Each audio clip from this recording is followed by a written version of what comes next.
A rare respiratory virus is spreading across the country, sending hundreds of children to the hospital. It's called Enterovirus 68 and begins much like a cold. So what should parents watch out for?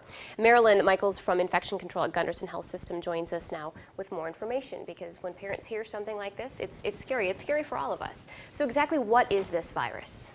Well, enteroviruses aren't anything new, but this is a little bit of an unusual strain that we see circulating this time of the year.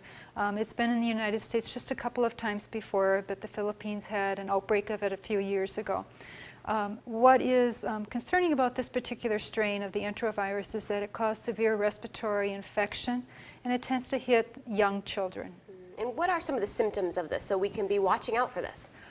Just the cough. If someone is prone to having wheezing, asthma attacks, they're going to have more difficulty with this particular infection than other infections. It's not uncommon for us to see cold symptoms circulate when school starts, but this one's a little bit more severe than usual. Hospitals are filling up in Colorado, Iowa, Indiana, Illinois.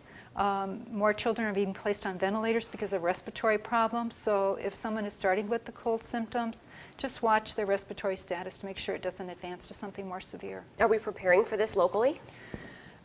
We're always prepared for some strange infection that is going to be developing, but this is a good time to remind people not to go to school or work if they're sick. Practice good hand hygiene. If you think you have this and you need to see your doctor, practice respiratory etiquette. Put the mask on when you come into the clinic, and make sure your hands are clean. The alcohol gel is at those stations. So that you know of, have we seen any cases of this here in this area? Not that I'm aware of, but it would require special testing for us to know if it has been in the area. But it seems like once it gets a foothold in your community, it spreads quickly.